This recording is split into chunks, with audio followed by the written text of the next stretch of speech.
Magandang araw po, Sir Jupiter. Tawagin niyo na lang po ako sa pangalang Jess. Kasalukuyan po akong naninirahan dito sa Masbate. Naranasan niyo na bang makaramdam ng kakaiba, yung tipong hindi pang karaniwan? Yung parang may malamig na hangin na dumaan sa batok mo kahit tirik ang araw. Yung may kung anong bumubulong sa isip mo na hindi mo may paliwanag.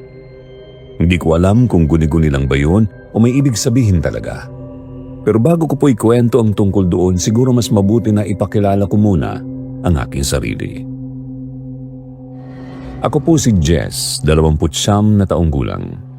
Hindi po ako mayaman, hindi rin nakapagtapos ng kolehiyo. Hanggang high school lang ang inabot ko dahil maaga akong napasubo sa responsibilidad. Meron po akong isang anak, 7 taong gulang. Lalaki po siya. Siya ang mundo ko. Single dad ako, Sir Jupiter. Hindi naging maayos ang takbo ng buhay namin ng nanay niya. Isang araw umalis na lang siya bigla at hindi na bumalik. Wala man lang maayos na paalam. Sa umpisa, galit ang naramdaman ko. Pero habang tumatagal, napalitan yon ng pagtanggap. Ang mahalaga, kasama ko ang anak ko. Habal-habal po ang pangunahing hanap buhay ko. Araw-araw bago pa sumikat ang araw, gising na ako. Tahimik pang paligid, maririnig mo lang ang tilaok ng manok at ang mahinang hampas ng alon sa may baybay. Doon ako nagsisimula. Iinitin ko ang tubig para makaligo, tapos sisilipin ko ang anak ko na mahimbing pa ang tulog. Kapag nakikita ko siyang ganoon, payapa ang mukha, parang nawawala ang pagod ko kahit hindi pa nagsisimula ang maghapon. Pagkatapos kong mag-ayos, ilalabas ko na ang motor ko. Luma na yun, ilang beses ko nang pinaayos. Minsan nga kinakabahan ako na baka tumirik sa gitna ng biyahe. Pero sa awa ng Diyos, hindi pa naman ako pinapahiya ng motor ko sa kahit sinong naging pasahero ko. Pinupunasan ko muna ang upuan, chinicheck ang preno at saka ako pupwesto sa terminal. Doon sa may kanto malapit sa palengke. Doon kami nagsasama-sama ng iba pang habal-habal driver. Hindi madali ang trabaho, Sir Jupiter. Minsan may pasahero, minsan wala. Kapag tagulan, mas mahirap. Maputik ang daan at madulas. Pero kahit ganoon, kailangan pa rin bumiyahe. May baon ng anak ko sa eskwela, may bayarin sa kuryente, may bigas na kailangang bilhin. Lahat yun nakasalalay sa bawat pasada ko. Kapag may sumakay, lagi akong maingat. Kahit nagmamadali sila, hindi ako sumasagad sa bilis. Mas mahalaga ang kaligtasan. Minsan, may mga estudyante na tatawad pa sa pamasahe. Hindi ko na pinapatulan. Iniisip ko na lang na baka kapos din sila. May mga pagkakataon naman na may nagbibigay ng sobra. Kapag ganoon, napapangiti ako. Maliit man, malaking tulong na yon. Bandang tanghali, umuwi muna ako sandali kung kaya, lalo na kung wala namang masyadong pasahero. Doon ko nakikita ang anak ko nakakauwi lang galing eskwela. Sasalubungin niya ako sa may pinto, bitbit ang bag niya na halos kasing laki na niya. "Tay, may star ako!" Minsan sasabihin niya. Ipapakita niya ang papel na may tatak ng guro. Para bang ako ang nakakuha ng medalya sa tuwing may maganda siyang balita. Simple lang ang buhay namin. Isang maliit na bahay na yari sa kahoy at yero. Kapag malakas ang ulan, rinig na rinig ang bubong. Pero para sa akin, sapat na yun. Doon kami sabay kumakain.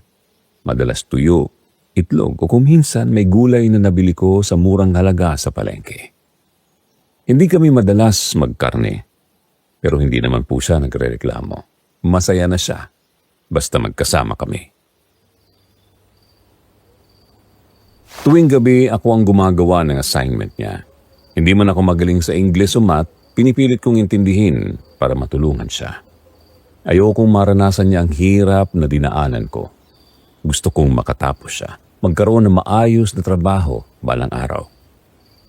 Kapag natutulog na siya, doon ko lang nararamdaman ang bigat ng maghapon. Ang sakit ng likod ko sa maghapong pagmamaneho. Ang kamay ko na parang manhid sa kakahawak sa manibela. Pero kahit pagod, may kung anong lakas na bumabangon sa akin tuwing iniisip ko siya. Minsan habang nakahiga ako sa papag, nakatitig sa kisame na may mga butas, napapaisip ako kung tama ba ang mga desisyon ko sa buhay. Kung may kulang ba, kung sapat ba ang ginagawa ko bilang ama. Hindi ko man masabi sa kanya pero natatakot din ako. Natatakot ako na baka dumating ang araw na hindi ko na kayanin. May mga gabi rin na bigla akong nagigising. Tahimik ang paligid pero parang may presensya. Hindi ko may paliwanag. Minsan iisipin ko na baka pagod lang ako o masyadong maraming iniisip. Pero may mga sandali talaga na parang may kakaibang pakiramdam sa hangin. Doon nagsimula ang tanong ko kanina, Sir Jupiter. Yung pakiramdam na hindi pangkaraniwan. Pero ang mahalaga ay ang araw-araw kong laban. Hindi ako perpekto. May mga pagkakataon na napapagalitan ko ang anak ko kahit maliit lang ang dahilan. Pagkatapos, nagsisisi rin ako. Lalapitan ko siya, yayakapin at sasabihin na mahal ko siya. Siya lang ang meron ako. Alam niyo, Sir Jupiter, minsan habang nakapila ako sa terminal at nakatingin sa malayo, naiisip ko ang pangarap ko para sa kanya. Hindi para sa akin, para sa kanya. Gusto ko na balang araw, hindi na siya kailangang magbilad sa araw o mag-alala kung may ulam pa ba kami bukas. Gusto kong maranasan niya ang buhay na hindi puro pagod at kaba. Kaya kahit anong mangyari, kahit gaano kahirap ang daan, hindi ako sumusuko, kahit maputikan, kahit masugatan, kahit mapagod. Gagawin ko ang lahat para sa anak ko. Lagi kong bulong sa aking sarili. Sir Jupiter, doon na siguro nagsimula ang unang gabi na hindi ko makalimutan. Hindi ko alam kung nagkataon lang ba o talagang may kakaiba sa gabing yun. Basta ang alam ko, pagod na pagod ako noon pero kailangan ko pang magbiyahe. Kulang ang pasada ko maghapon at naisip ko na sayang din kung uuwi agad ako. Mga bandang 10:00 na ng gabi yun, tahimik na ang kalsada. Iba ang itsura ng masbate kapag gabi na. Yung mga lugar na pamilyar sa umaga parang nag-iiba ang anyo. Mas madilim, mas tahimik, parang may mga matang nakatingin kahit wala ka namang nakikita. May isang shortcut na daan papunta sa kabilang barangay. Madalang ako dumaan doon kapag gabi dahil kakaunti ang ilaw. Pero noong gabing yun, napilitan ako. May nagsabi sa terminal na may mga pasahero raw doon minsan kahit 10 oras na. Kaya sabi ko sa sarili ko, susubukan ko. Habang binabaybay ko ang daan, tanging ilaw ng motor ko ang nagbibigay liwanag. Mahangin, rinig ko ang kaluskos ng mga dahon sa gilid ng kalsada. Wala akong kasabay, wala ring kasalubong. Parang ako lang ang tao sa mundo. Maya-maya, narating ko ang bahagi ng daan na may malaking puno ng balete. Kilala yun sa amin. Matagal na raw nakatayo roon. Malaki ang mga ugat, halos sumasakop na sa kalahati ng kalsada. Kahit umaga, medyo nakakatakot na tingnan. Lalo na kapag gabi. Habang papalapit ako roon, napansin kong parang may nakatayo sa ilalim ng puno. Sa una, akala ko guni-guni lang, baka poste lang o sako. Pero habang lumalapit ako, malinaw kong nakita na may tao nga. Isang babae. Nakatayo siya sa ilalim ng balete. Nakaputi. Hindi ko masabi kung damit ba o bestida. Basta puti lahat. Mahaba ang buhok niya, abot balikat. Kahit dilim, kita ko na maganda siya. Maamo ang muka. Maputi ang balat. Parang hindi bagay sa lugar at sa oras. Bigla siyang pumara sa akin. Hindi ko alam kung bakit pero kusa akong huminto. Siguro dahil sanay ako na kapag may pumara, titigil ako.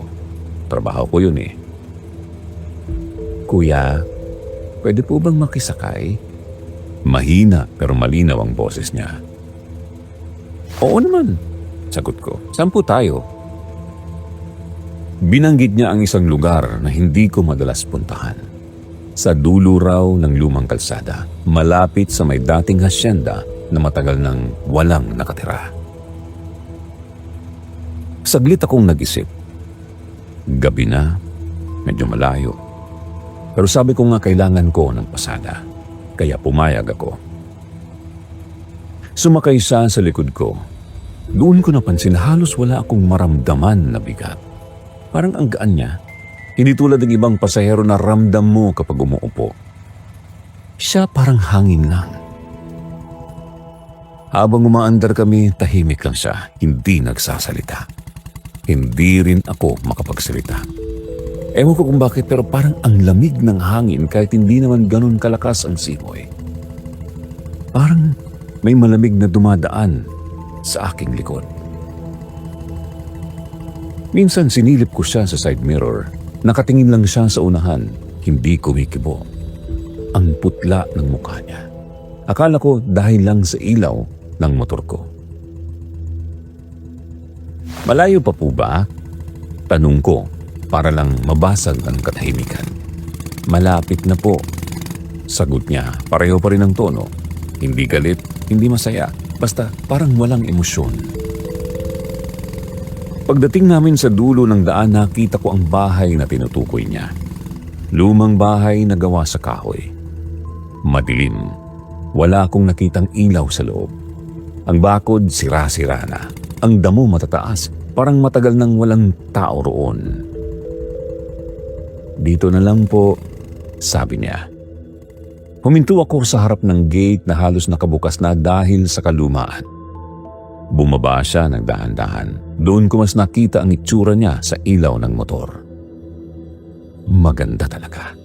Pero sobrang putla, parang walang dugo ang balat. Magkano po? Tanong niya. Sinabi ko ang pamasahe. Hindi ko na dinagdagan kahit gabi na. Inabot niya ang bayad. Noong hinawakan ko ang kamay niya para kunin ang pera, doon ako kinabahan. Sobrang lamig. Hindi yung simpleng malamig lang, yung lamig na parang galing sa yelo. Napatingin ako sa kanya. Nakatingin din siya sa akin. Sandali lang. Pero parang ang tagal. Salamat, sabi niya. Tumalikod siya at naglakad papasok sa bakuran. Hindi man lang ako nakarinig ng kaluskos sa damo. Tinitigan ko siya habang papalayo. Pagdating niya sa may pintuan ng bahay, parang may aninong gumalaw sa loob. Di ko sigurado, baka guni-guni ko lang. Maya-maya, nawala na siya sa dilim. Bigla kong naramdaman ang kabog ng dibdib ko. Parang sakalang nag-sink in sa akin ang lahat.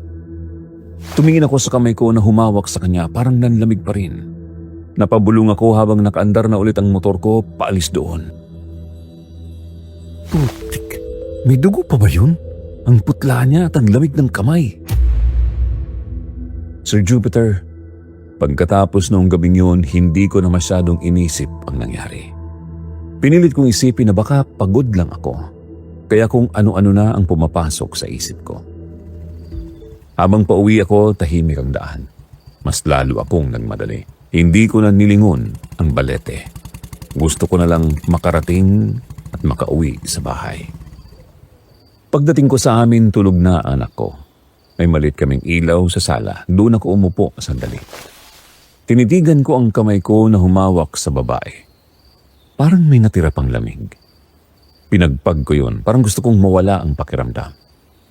Tapos pumasok na ako sa kwarto namin. Humiga ako sa tabi ng anak ko. Huminga siya ng malalim habang natutulog. Doon ako kumalma. Sabi ko sa sarili ko, Jess, masyado ka lang nag-iisip. Pinikit ko ang mata ko at pilit na natulog.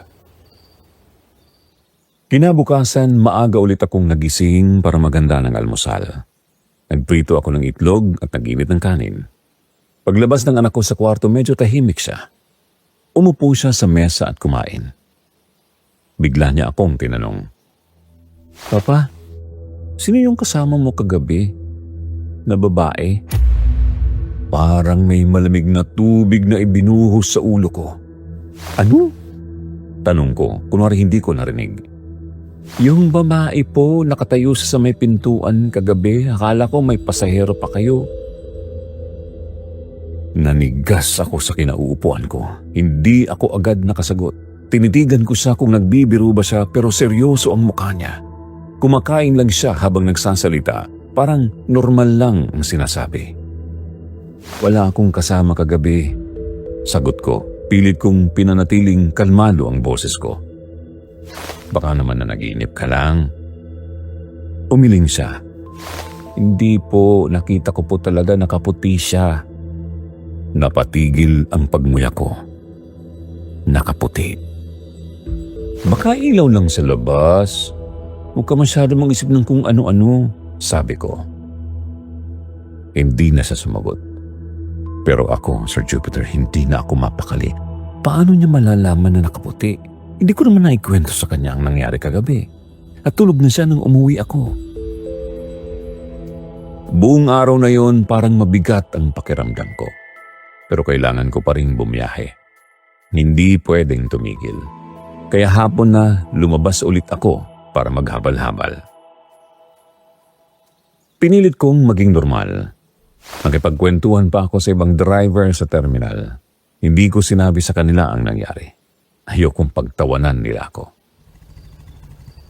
Pagsapit ng gabi, hindi ko na malaya na napapunta na naman ako sa daan na may balete. Hindi ko alam kung bakit doon ulit ako dumaan. Siguro dahil may pasahero akong ibinaba sa malapit. Hanggang sa papalapit ako sa puno, kabado ako. Pero sabi ko sa sarili ko, wala namang mangyayari. Isang beses lang yun. Pero Sir Jupiter, nandoon ulit siya. Sa ilalim ng balete, nakatayo at nakaputi. Parang walang nagbago. Parehong ayos ng buhok, parehong putla, parehong tahimik. Pumara siya sa akin. Sa totoo lang, gusto kong dumiretso na lang pero parang may kung anong pumipigil sa akin. Parang hindi ko kayang baliwalain, kaya huminto ako. Kuya, pwede po bang magpahatid ulit? Sabi niya. Parehong lugar lang ang sinabi niya. Yung lumang bahay. Hindi ko alam kung anong pumasok sa isip ko pero pumayag ulit ako. Siguro gusto ko ring patunayan sa sarili ko na wala namang kakaiba. Sumakay siya. Pareho pa rin ang pakiramdam. Magaang, tahimik, malamig ang hangin. Pagdating namin dun sa bahay, ganun pa rin ang itsura. Madilim, parang walang buhay. Nagbayad siya at muli nang hawakan ko ang kamay niya, ganoon pa rin ang lamig. Mas malamig pa nga yata kaysa noong una. Salamat, sabi niya. At tulad ng dati, naglakad siya papasok at nawala sa dilim. Hindi ko na siya sinundan ng tingin ng matagal. Umalis agad ako. Mas mabilis ang takbo ko pauwi. Pagdating sa bahay, hindi ko na sinilip ang pintuan kung may nakatayo ba roon.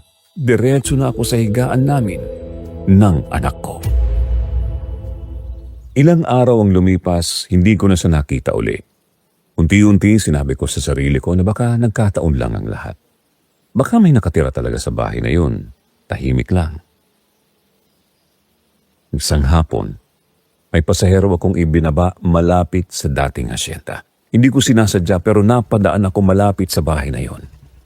Araw pa naman kaya sabi ko sa sarili ko, tingnan ko nga kung may tao talaga roon. Huminto ako sa tapat ng bakuran. Mas malinaw ko nang nakita ang bahay. Mas sira-sira kaysa sa akala ko. May mga tabla na halos matanggal na. Ang bubong butas-butas, ang pinto nakasara pero may malaking bitak. Ang damo halos lampas tao na sa taas. Walang bakas na may nakatira. May nadaanan akong matandang lalaki na may dalang kahoy. Tinanong ko siya, Tay, may nakatira pa po ba dyan sa lumang bahay? Napatingin siya sa akin, parang nagtataka kung bakit ko natanong. Wala na, sagot niya. Matagal nang wala. Yung may-ari niyan, matagal nang patay, ilang taon na rin. Wala namang kamag-anak na bumabalik. Parang may malamig na tubig na bumuhos sa akin. Sigurado po, tanong ko ulit, at medyo nagtayuan na ang balahibo ko sa katawan. Oo naman, abandonado na yan. Wala namang pumupunta dyan. Delikado pa ngang pumasok eh. Napatingin ako sa bahay. Tahimik, walang galaw, walang kahit anong senyales ng buhay. Doon ako kinilabutan ng todo, Sir Jupiter. Kasi 2 beses ko nang inihatid doon ang babaeng nakaputi at ang sabi ng matanda, matagal nang patay ang may-ari ng bahay na yon. Sir Jupiter, pagkatapos noong araw na nalaman kong matagal nang patay ang may-ari ng bahay na yon, hindi na talaga ako bumiyahe ng gabi. Kahit kulang ang kita ko, tinanggap ko na. Mas mabuti ng kapos sa pera kaysa kapos sa lakas ng loob. Sabi ko sa sarili ko, iiwasan ko na ang balete at ang lumang bahay. Hindi na ako dadaan doon. Kahit kailan. Inagahan ko ang pasada ko araw-araw. Hanggang hapon lang, tapos uwi na agad. Kapag tinatanong ako ng ibang driver kung bakit hindi na ako sumasama sa gabi, ngumingiti lang ako at sinasabing kailangan kong bantayan ang aking anak. Hindi ko na po ikinuwento ang lahat, baka isipin pa nila na nag-iimbento lang ako. Ilang gabi ring tahimik. Unti-unti pakiramdam ko bumabalik na sa normal ang lahat. Nakatulog ako na maayos, wala nang kakaibang panaginip. Wala nang malamig na pakiramdam sa kamay ko. Pero isang gabi, bago kami matulog ng anak ko, doon nangyari ang hindi ko inaasahan. Nasa sala kami, mahina ang ilaw, katatapos lang namin kumain at naghahanda na kami para matulog. Ang anak ko naglalaro pa ng maliit niyang kotse sa sahig. Ako naman nakaupo sa bangko at nag-iisip kung sapat ba ang kinita ko para sa susunod na linggo. Biglang nanahimik ang paligid. Hindi ko may paliwanag pero parang bumigat ang hangin. Parang may pumasok na malamig na simoy kahit sarado naman ang bintana. Napatingin ako sa pintuan. At doon ko siya nakita. Nakatayo siya malapit sa may pintuan namin. Yung babaeng nakaputi. Mas malinaw ko na siyang nakita ngayon. Hindi na lang sa ilaw ng motor kundi sa ilaw ng bahay namin. Pareho pa rin ang itsura niya, maganda, maputi, pero ngayon may luha sa mga mata niya. Nanlaki ang mata ko, hindi ako agad nakagalaw at narinig ko ang anak ko. Papa, nandito na naman siya. Parang tumigil ang oras. Hindi siya nagsisigaw, hindi rin siya umiiyak. Nakatingin lang siya sa babae. Parang kilala na niya ito. Dahan-dahang lumapit ang babae sa akin. Hindi siya naglalakad ng parang normal. Parang dumudulas lang ang galaw niya. Napalunok ako. Gusto kong tumakbo pero hindi ko magawa. Nakaupo lang ako at nanginginig ang tuhod. Kuya, sabi niya, mahina ang boses pero malinaw. Tulungan mo ako. Hindi ko alam kung saan ako kukuha ng lakas pero nagtanong ako. Paano kita matutulungan? Umiiyak siya habang nakatingin sa akin. Hindi siya galit, hindi siya nananakot. Parang may mabigat lang talaga sa loob niya. Sabihin mo sa kanila, ipabless ang bahay. Sabi niya, hindi po ako matahimik. Nanlalamig ang kamay ko kahit hindi ko siya hinahawakan. Sino sasabihan ko? Tanong ko. Sa nanay ko. Sagot niya. Sabihin mo. Patawarin niya ako. Hindi ko naintindihan ang lahat pero tumango ako. Sige, susubukan ko. Pagkasabi ko noon, dahan-dahan siyang umatras. Hindi ko napansin kung paano siya nawala. Basta isang saglit nandoon siya. Tapos sa susunod na tingin ko, wala na. Tahimik ulit ang bahay. Tiningnan ko ang anak ko. Nakatingin lang siya sa akin. Umalis na siya, Papa. Sabi niya. Hindi ko na pinatulog agad ang sarili ko noon. Magdamag akong gising. Kinabukasan buo na ang desisyon ko. Hahanapin ko ang nanay niya. Hindi naging madali ang paghahanap. Hindi ko po alam ang pangalan ng babae. Wala akong alam kundi ang lumang bahay at ang sabi ng matandang nakausap ko dati. Kaya nagsimula ako sa barangay hall malapit sa asyenda. Nagtanong-tanong ako, may mga nakakaalala pa raw sa pamilya na nakatira roon noon. Doon ko narinig ang pangalang Minda. Siya raw ang ina ng dalagang nakatira sa bahay na yon. Inabot ako ng ilang araw kakahanap hanggang sa may nagsabi sa akin na si Minda ay nakatira na raw sa kabilang barangay. Sa maliit na bahay, malapit sa dagat. Pinuntahan ko siya isang hapon. Matandang babae siya. Payat, tahimik ang mga mata. Nang sabihin ko kung sino ako at bakit ako napunta roon, parang may biglang lungkot na dumaan sa mukha niya. Galing ka sa lumang bahay namin? Tanong niya. Tumango ako, hindi ko alam kung paano ko sisimulan, pero sinabi ko na ang lahat. Tungkol sa babaeng nakaputi. Sa pagpapahatid sa lumang bahay, sa pagpunta niya sa bahay namin, at sa pakiusap niya na ipabless ang bahay para matahimik na siya. Habang nagsasalita ako, umiiyak si Minda. Doon siya namatay, sabi niya sa mahinang boses. Sa bahay na yun. Parang bumigat ang dimdim ko. Pinatay siya roon, dagdag niya. Hanggang ngayon hindi ko pa rin matanggap. Napatungo ako. Lahat ng takot ko noon napalitan ng awa. Hindi pala siya basta nagpapakita lang. May dahilan. Sinabi ko kay Minda ang pakiusap ng anak niya na gusto nitong ipabless ang bahay. Hindi siya nagdalawang isip. Kinausap niya ang pare sa kanilang simbahan. Ilang araw lumipas, isinagawa ang pag-bless sa lumang bahay. Nandoon ako. Tahimik lang akong nakatayo sa labas habang binabasbasan ang bawat sulok. Pagkatapos noon, parang may nabunot sa dibdib ko. Simula noon, hindi ko na siya nakita ulit. Hindi na siya nagpakita sa bahay namin. Hindi na ako nakakaramdam ng malamig na hangin. Hindi na rin siya nagpahatid sa balete. Tahimik na ulit ang gabi sa Masbate. At ako, Sir Jupiter, nagpapasalamat na natulungan ko siya kahit papaano. Sir Jupiter, pagkatapos mabless ang lumang bahay, may kung anong gaan sa pakiramdam ko. Parang may mabigat na bato na naalis sa dibdib ko. Hindi ko man direktang nakita kung ano ang nangyari sa loob ng bahay. Habang binabasbasan yun, ramdam ko na may nagbago. Tahimik ang paligid noon, pero hindi na yung tahimik na nakakatakot. Iba na, parang payapa na. Ilang araw matapos yun, may pumunta sa bahay namin isang hapon. Nasa labas ako noon, nililinis ang motor ko. Paglingon ko, nakita ko si Minda. May kasama siyang 2 kamag-anak.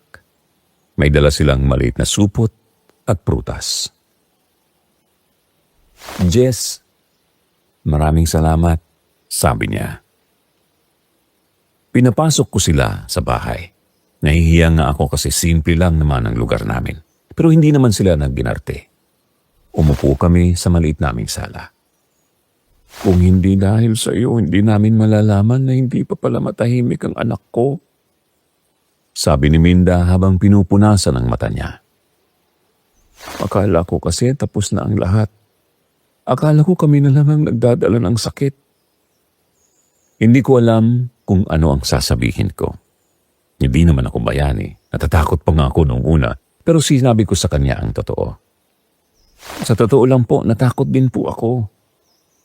Pero noong nakita ko siyang umiiyak, parang nawala ang takot ko. Parang mas nangibabaw ang awa. Sabi ko. Tumango si Minda. Mabuti ang puso mo, Jess. Hindi lahat nilalapitan ng kaluluwa. Siguro nakita niya na matutulungan mo siya. Hindi ko alam kung totoo yun. Pero mas pinili kong maniwala na baka siya nagpakita sa akin dahil kailangan niya ng tulong. Hindi para manakot. Hindi para manggulo. Iniabot ni Minda ang supot na dala nila. Kaunting pasasalamat lang po ito. Wala kaming maibibigay na malaki. Tumanggi ako noong una, pero pinilit nila, kaya tinanggap ko na lang. Hindi dahil sa halaga, kundi dahil ramdam ko ang sincerity nila. Bago sila umalis, sinabi ni Minda na simula nang mabless ang bahay, mas payapa na raw ang pakiramdam niya. Mas mahimbing na raw ang tulog niya. At hindi na raw siya nananaginip ng masama tungkol sa anak niya. Pagkaalis nila, napaupo ako sa salas. Tumingin ako sa anak ko na naglalaro sa harap ng bahay. Parang wala siyang kaalam-alam sa bigat ng nangyari sa nakaraan. Bata pa siya pero minsan naiisip ko, baka mas malakas ang pakiramdam niya kaysa sa akin kasi siya ang unang nakakita sa babae sa may pintuan namin. Unti-unting bumalik sa dati ang buhay ko. Bumalik ako sa paghahabal-habal kahit gabi. Pero aminado ako, may pag-iingat na akong dala. Hindi na ako basta-basta dumadaan sa mga lugar na alam kong may masamang alaala. Hindi dahil sa takot, kundi dahil sa respeto. Minsan napapadaan pa rin ako sa Balete, pero wala na akong nakikitang nakatayo roon. Wala nang pumapara sa akin na nakaputi. Wala nang malamig na kamay na aabot sa akin. Ang lumang bahay tuluyan ng sinira ng mga kamag-anak ni Minda. Hindi na nila hinayaang manatiling nakatayo yun. Sabi nila para wala nang babalikan ang alaala ng sakit. Mas mabuti raw na magsimula ulit. Ako naman, tuloy lang sa buhay. Gising ng maaga, pasada sa umaga, uwi sa hapon, tulong sa assignment ng anak ko sa gabi. Simpleng ikot ng araw-araw. Pero may nagbago sa akin, Sir Jupiter. Dati kapag may naririnig akong kwento tungkol sa multo o kaluluwa, tinatawanan ko lang. Sinasabi ko, wala yan, gawa-gawa lang. Pero ngayon, hindi na ako agad humuhusga. Hindi ko na rin basta binabaliwala ang nararamdaman ng iba. Natuto akong makinig. Natuto akong huwag agad matakot. Kasi hindi lahat ng hindi natin nakikita ay masama. Minsan may dahilan. Minsan may sakit lang na hindi patapos. At kung may kaya kang gawin para makatulong kahit maliit lang, baka yun na ang sagot sa dasal ng iba. Isa pa sa natutunan ko, Sir Jupiter, ay ang halaga ng pamilya.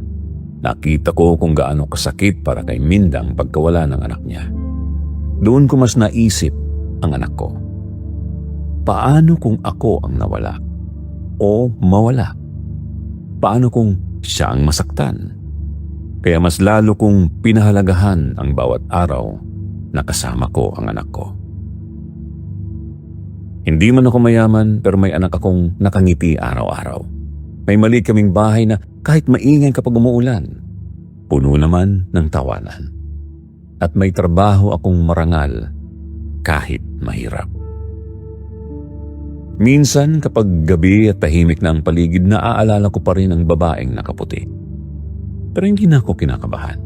Sa halip, nagdarasal ako na sana tunay na siyang payapa.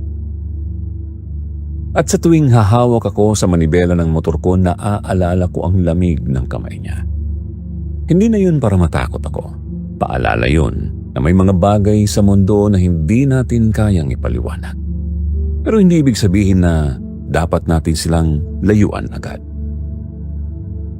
Ang buhay ko, Sir Jupiter, bumalik sa dati. Pero ako, hindi na katulad ng dati. Mas naging matatag ako. Mas naging maingat at mas naging bukas ang puso. Siguro yun ang aral na iniwan niya sa akin, na sa gitna ng takot, pwedeng pumili ng tapang. Na sa gitna ng dilim, may pagkakataon kang maging ilaw kahit sandali lang. At higit sa lahat natutunan ko na ang kabutihan, kahit sa maliit na paraan, may malaking epekto. Hanggang dito na lang po ang aking kwento, Sir Jupiter. Maraming salamat. Kinilabutan ba kayo sa kwento ni Jess? Teka lang, wag muna kayo aalis.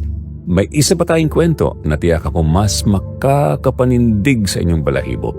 Kaya mga kasitya bangungot, dyan muna kayo. Wag aalis.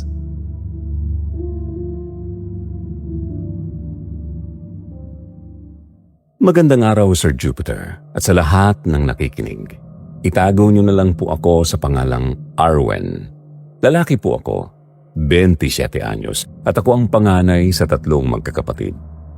Simula nang ma-stroke ang tatay ko 3 taon na ang nakalipas, ako na ang tumayong haligi ng bahay. Si nanay naman may mga sideline paminsan-minsan. Laba dito, linis doon, pero hindi sapat para sa araw-araw na gastos. Kaya ako po kumapit sa manibela ng habal-habal at doon umikot ang mundo ko. Lumaki ako sa gilid ng kalsada. Literal, as in yung bahay namin gawa sa pinagtagpi-tagping yero at kahoy. Kapag malakas ang ulan, parang may drum line sa bubong namin. Pero sanay na kami. Masaya pa rin naman ang kabataan ko noon kahit salat sa pera. Mahilig po akong magkalikot ng sirang bisikleta at motor sa talyer ng kapitbahay. Doon nagsimula ang hilig ko sa makina. Hindi man ako nakapagtapos ng kolehiyo, natuto naman ako sa praktikal na paraan. Alam ko kung paano magpalit ng spark plug, mag-adjust ng preno at maghanap ng problema sa tunog pa lang ng makina. Pagkatapos kong mag-high school, hindi na po ako tumuloy sa pag-aaral. Gusto ko sana, Sir Jupiter, pero mas kailangan ako sa bahay. Nagtrabaho muna ako bilang helper sa talyer. Maliit ang sahod pero may natututunan hanggang sa nakaipon ako ng kaunti at may pinsan akong nagbenta ng luma niyang motor. Siyempre, hindi sa bago. May kalawang pa nga sa tambutso pero tumatakbo pa naman. Inutang ko ang kalahati ng halaga at nangakong huhulugan ko buwan-buwan. Doon nagsimula ang pagiging habal-habal ko. Araw-araw, 5:00 pa lang ng umaga gising na ako. Titimpla ng kape si nanay habang inaayos ko ang motor. Tinitingnan ko kung may hangin ang gulong, kung okay ang ilaw, kung may gasolina pa. Tapos lalabas na ako para pumuesto sa terminal malapit sa palengke. Doon kami nag-aabang ng pasahero. Mga estudyante, empleyado, nanay na may dalang bayong, minsan mga turista na naliligaw. Hindi kalakihan ng kita pero kapag sinuwerte umaabot din ng sapat para sa bigas at ulam sa maghapon. Hindi madali ang hanap buhay ko, Sir Jupiter. Mainit sa tanghali, maalikabok sa kalsada, minsan may mga pasaherong masungit. Pero kailangang tiisin ang lahat kasi alam kong may naghihintay sa bahay. Yung kapatid kong si Lira, nasa senior high na. Gusto niyang maging nurse balang araw. Yung bunso naman, si Marco, mahilig mag-drawing. Sabi ko sa sarili ko, hindi dapat maputol ang pangarap nila dahil lang kulang ang pera namin. Kaya kahit masakit ng likod ko sa maghapong pagmamaneho, go pa rin. Minsan, naiisip ko rin kung hanggang kailan ko kakayanin. Kapag gabi na, tahimik ang kalsada, doon ako napapaisip. May mga kaibigan akong nagtrabaho sa ibang bansa. May iba namang pumasok sa factory sa city. Ako, nandito pa rin sa parehong ruta. Mula palengke hanggang bayan. Bayan hanggang subdivision. Tapos balik ulit. Parang paulit-ulit ang eksena. Pero siguro ganoon talaga kapag may responsibilidad ka. Hindi mo na masyadong iniisip ang iyong sarili. Sa totoo lang po, Sir Jupiter, hindi naman ako galit sa sitwasyon ko. May mga araw na masaya rin ako, lalo na kapag may pasaherong nakikipagkwentuhan. May mga lola na nagkikwento ng buhay nila. May mga estudyanteng excited sa exam nila. May mga tatay na pagod pero nakangiti pa rin. Parang sa maikling biyahe, nakikilala ko ang iba't ibang klase ng tao. Minsan doon ko nararamdaman na hindi lang basta pamamasada ang ginagawa ko. Parang bahagi ako ng araw nila. Pero siyempre may mga araw ding mabigat, lalo na kapag kulang ang kita. Kapag may bigla ang bayarin sa ospital para kay tatay, o kaya may project si Lira na kailangan ng ambagan. Hindi ako pwedeng magpahinga. Kahit may lagnat, bumabiyahe pa rin ako. Sinasabi ko lang sa sarili ko, konti pa, Arwen. Kaya mo pa. Hindi ako perpekto, Sir Jupiter. May mga pagkakataon na napapagod din akong maging matatag. May mga gabing gusto ko ring umiyak, pero pinipigilan ko. Kasi kapag nakita ako ni nanay na mahina, baka lalo siyang mag-alala. Kaya, ngiti lang ako sa umaga, kahit may bigat sa dibdib. Simple lang ang pangarap ko noon. Magkaroon ng sariling maliit na bahay na hindi tinatabusan ng ulan. Yung may maayos na kisame at sahig na hindi semento lang. Gusto ko ring mapagawa si tatay para makalakad ulit kahit papaano. At syempre, makatapos ang mga kapatid ko. Hindi ko hinihiling ang marangyang buhay. Sapat na sa akin yung payapa at walang utang na iniisip. Ganito po ang araw-araw kong buhay bago mangyari ang isang bagay na hindi ko inaasahan. Isang pangyayaring magsisimula sa isang simpleng sakay lang sa habal-habal ko. Hindi ko alam noon na ang ordinaryong araw na yon ang magpapabago sa takbo ng buhay ko. Pero bago ko po ikwento yon, gusto ko munang maintindihan ninyo kung sino ako at saan ako nanggaling. Isa lang akong simpleng lalaki na kumakapit sa manibela, umaasa sa kita ng bawat biyahe at lumalaban para sa pamilya. Hindi po ako bayani, Sir Jupiter. Isa lang akong anak, kuya at breadwinner na ginagawa ang lahat para sa mga mahal ko.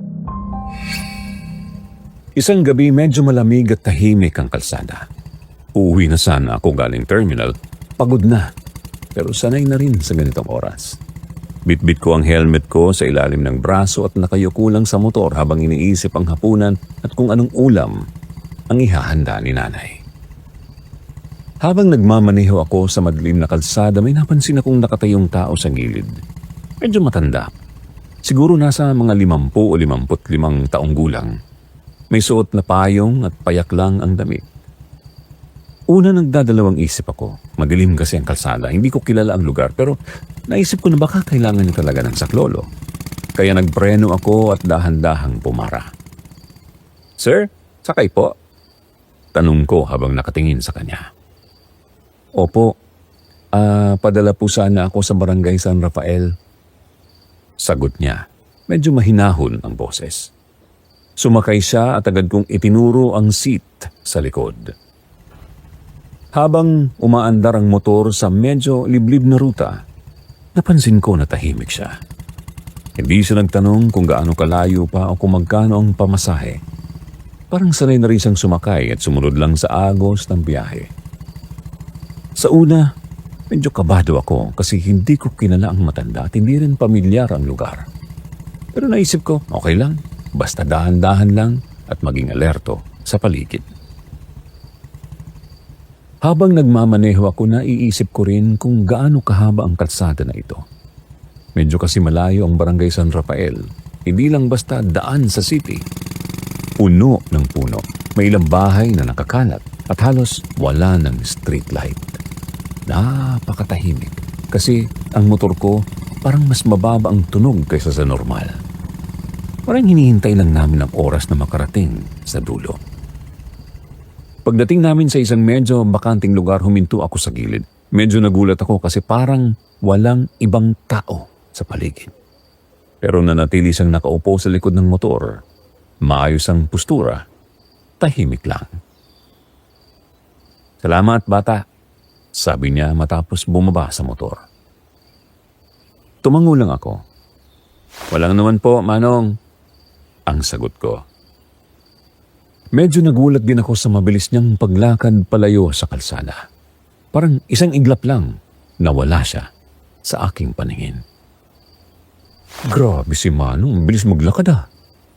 Bulong ko sa sarili ko habang in-straighten ang helmet at tinitingnan ang bakanteng kalsada na kanyang nilakad. Hindi ko maintindihan kung paano niya nagawa yun. Parang naglaho sa ere. Habang nagmamaneho pabalik, paulit-ulit kong iniisip ang nangyari. Hindi man ako superstitious pero may kakaibang pakiramdam na bumabalot sa akin. Parang may tinagong misteryo ang matanda. Hindi ko rin alam kung anong nangyari sa kanya matapos niyang magpasalamat. Wala siyang iniwan na gamit. Wala rin siyang sinabi maliban sa simpleng salamat, bata. Umuwi ako noon na may halo ng pagtataka at kaba. Hindi ko alam kung dapat ba akong matakot o natuwa sa nangyari. Basta ang alam ko lang, isang gabi yon na hindi ko makakalimutan. Ang simpleng sakay na yon na sa tingin ko ay ordinaryo lang. Naging kakaiba sa paraang hindi ko may paliwanag.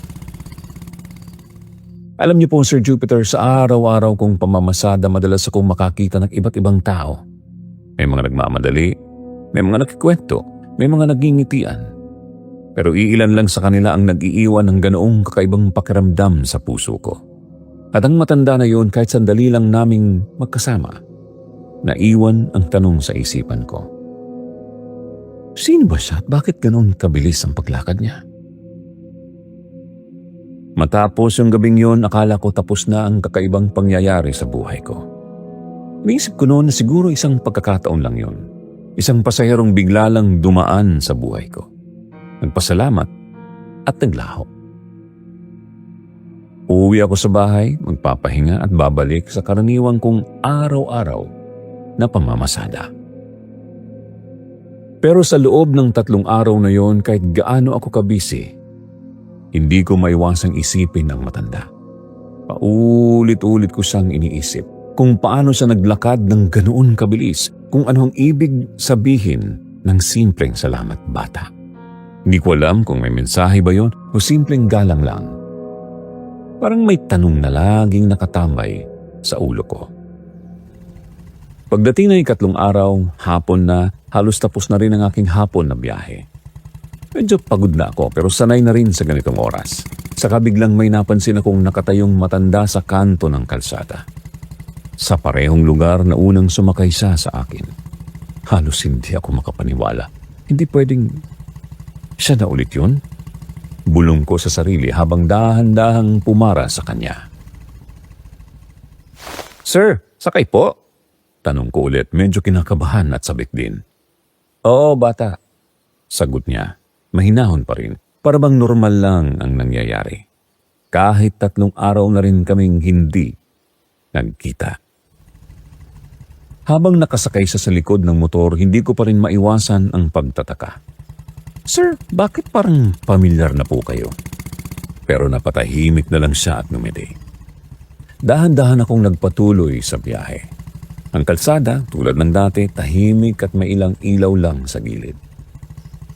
Habang bumibiyahe kami, iniisip ko kung may sasabihin siya. At hindi nagtagal. Pagdating namin sa isang lugar na medyo malayo sa terminal at mas tahimik, huminto ako sa gilid. Salamat, bata. Sabi niya habang bumababa. Ngunit bago ko po siya mapansin ng mabuti, iniabot niya sa akin ang isang maliit na papel. Nakatingin ako at napansin kong may nakasulat. Hanapin mo si Rene. Siyempre nagtaka ako at napabaling ako sa kanya. Si Rene, sir? Tanong ko, bahagyang nagulat. Sino po siya?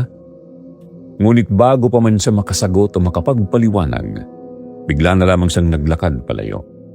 Parang sa isang iglap lang nawala siya sa aking paningin. Parang ulit, isang misteryo. Napatingin ako sa papel sa aking kamay. Iniikot-ikot ko habang sinusubukang maintindihan ang sinasabi nito. Hindi ko talaga maintindihan. Sino si Rene? At bakit ako ang ipinapahanap? Lahat ng tanong ko ay nanatili sa hangin. Ang tanging natira sa akin ay ang misteryosong papel at ang kakaibang pakiramdam na may isang bagay na hindi ko pa alam. Isang bagay na sasalang sa aking buhay na hindi ko inaasahan. Habang nagmamaneho pabalik, paulit-ulit kong iniisip ang nangyari.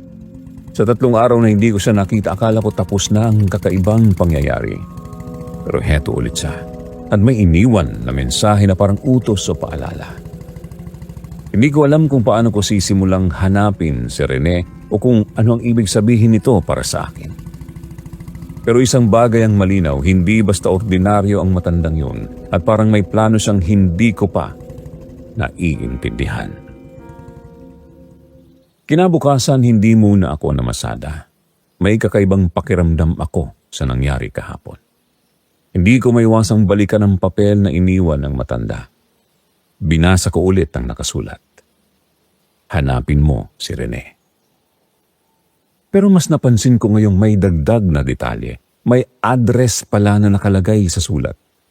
Hindi ko alam kung paano ko ito matutuntun, pero alam ko sa sarili ko, kailangan ko itong gawin.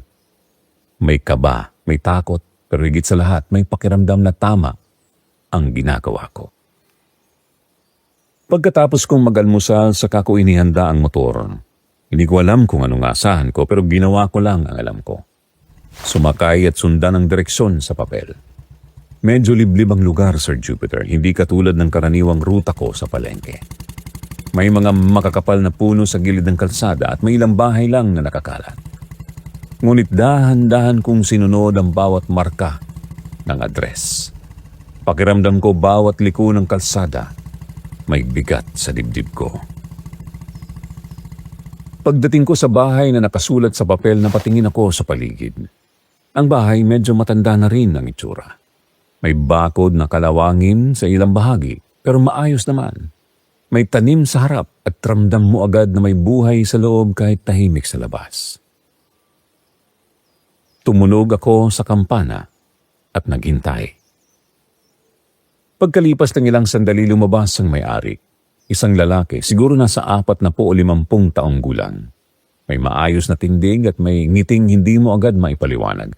Parang may halong pagtataka at pag-aalala. Pwede po ba kayong makausap? Tanong ko at medyo kinakabahan. Tiyak, pero paano mo nalaman ang bahay ko? Tanong niya, halatang nagulat. Sabi ko sa kanya, may natanggap po akong papel mula sa isang matanda, nakasulat po dito ang pangalan ninyo at ang address. Sinabi po niya sa akin, hanapin kayo. Napatingin siya sa akin. Nagulat at tila hindi makapaniwala. May sandaling tahimik bago siya nagsalita. Tama. Sige, pasok ka muna. Pumasok ako sa loob at umupo sa sala. Pakiramdam ko, Sir Jupiter, parang bumagal ang oras. Ang kwento na nagsimula sa simpleng habal-habal ride biglang humantong sa pintuan ng bahay ng taong may kaugnayan sa matanda. Hindi ko alam kung ano ang eksaktong mangyayari, pero ramdam ko, malapit na akong makakuha ng sagot. Habang nagkikwentuhan kami, sinabi ko ang lahat ng nangyari. Kung paano ko nakilala ang matanda. Kung paano siya biglang nagpakita sa akin. At ang papel na iniwan niya na may nakasulat na pangalan niya at address. Naggulat si Rene, Sir Jupiter. Halos hindi siya makapaniwala sa narinig niya. Tumingin siya sa akin at may halong lungkot at kaba sa mga mata niya. Pagkatapos ng ilang saglit na katahimikan, lumapit siya at mahina niyang sinabi ang isang bagay na hindi ko inaasahan. Si tatay, yung sinasabi mo, malungkot niyang bulong. Pero 5 taon na siyang nawawala. Nang marinig ko ang sinabi ni Rene, halos hindi ako makapaniwala. 5 taon na pala siyang nawawala. 5 taon at hanggang ngayon walang malinaw na dahilan kung bakit bigla na lang siyang nawala. Ramdam ko ang bigat sa puso ni Rene. Halatang matagal na niyang hinahanap ang tatay niya. Habang nakaupo kami sa sala, ikinuwento ni Rene ang lahat ng alam niya tungkol sa pagkawala ng kanyang tatay. Paano isang araw lang nagdesisyon itong umalis at mula noon, hindi na siya nakabalik. Wala rin daw silang natanggap na balita. Walang telepono, walang sulat, wala. Para siyang nawala sa hangin.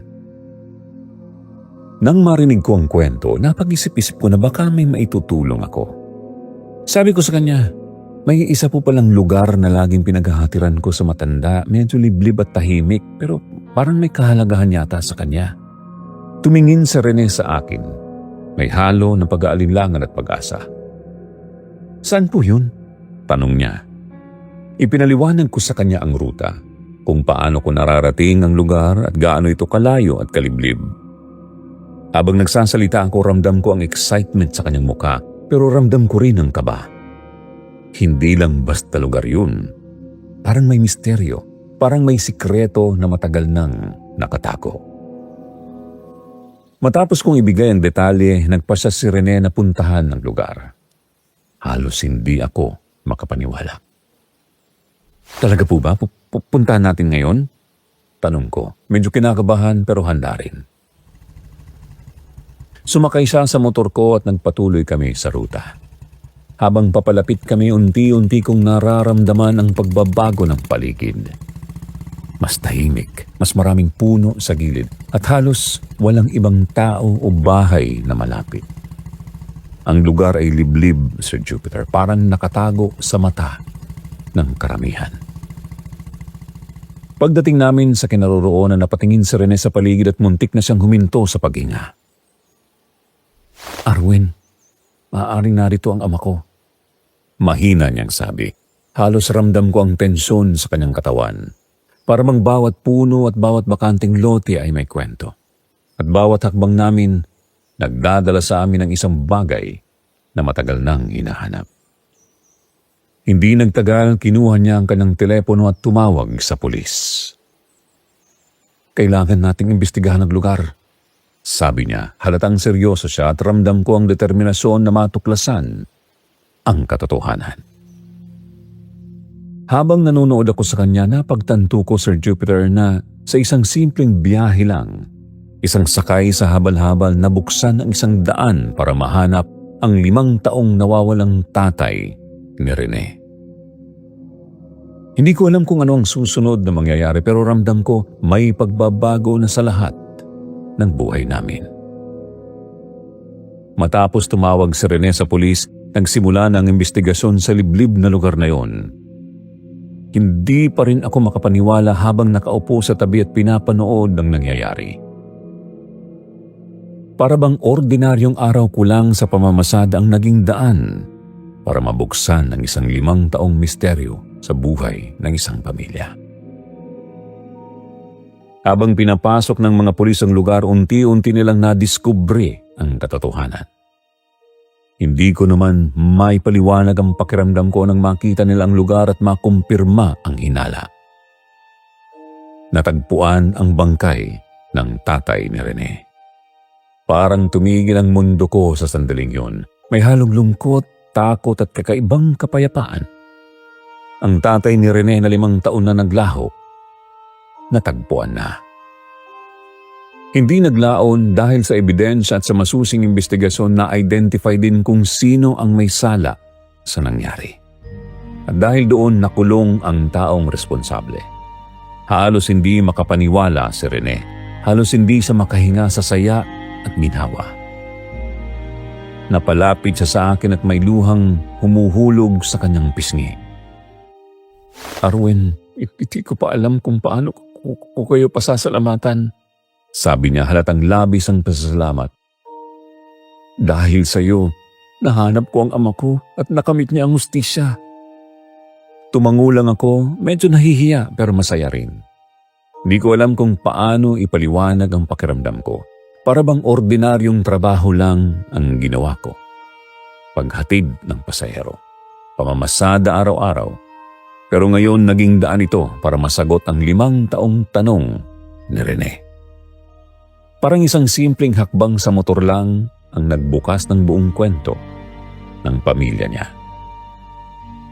Sa totoo lang, Sir Jupiter, hindi ako sanay sa ganoong sitwasyon. Hindi ko inasahan na dahil sa pamamasada ko, makakatulong ako sa isang pamilya na may ganitong malalim na problema. Lalo na sa oras na makita ang kaligtasan at katarungan na nakamit nila.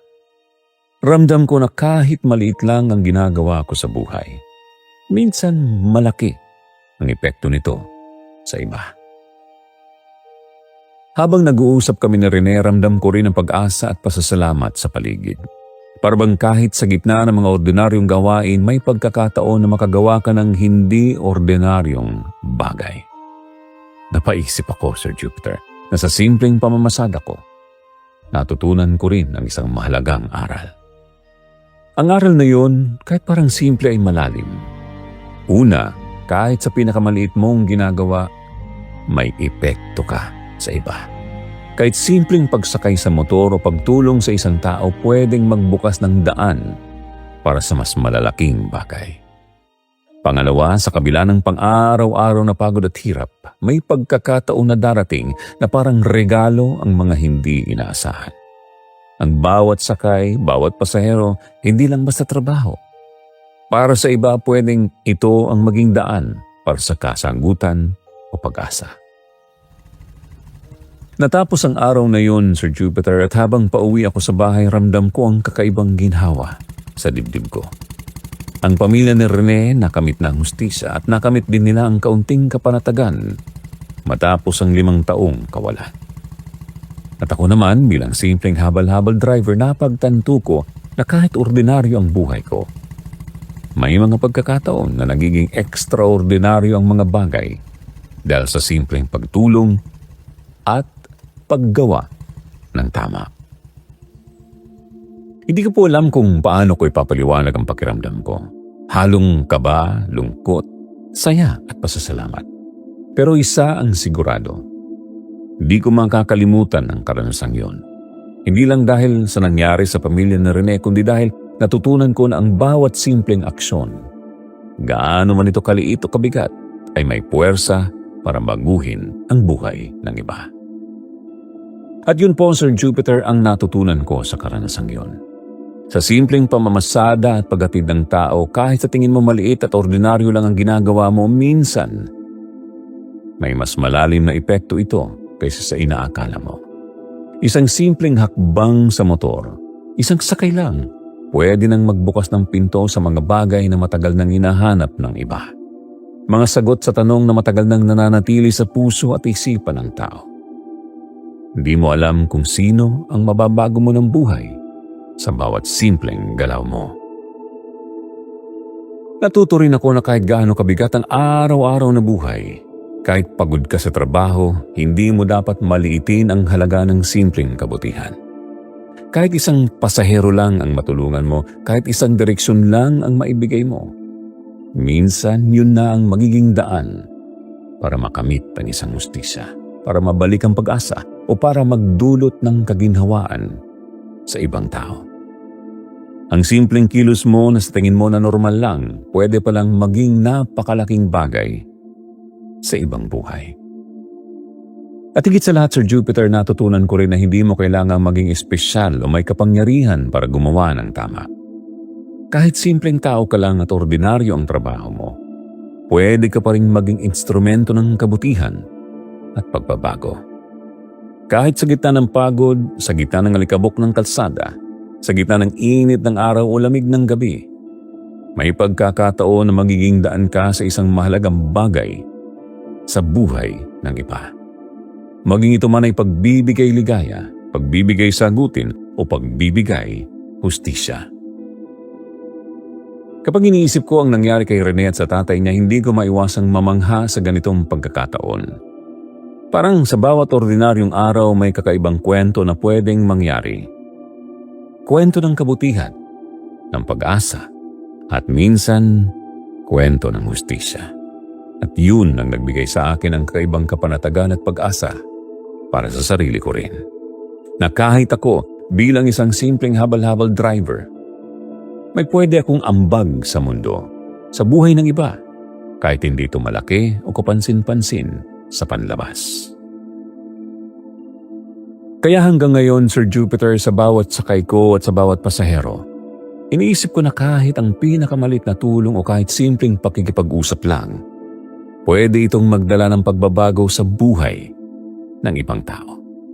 At yun ang pinakamatibay na aral na nakuha ko sa karanasang yon, na sa kabila ng ordinaryong buhay at simpleng trabaho, May pagkakataon ka palang maging dahilan ng kabutihan, hustisya at pag-asa.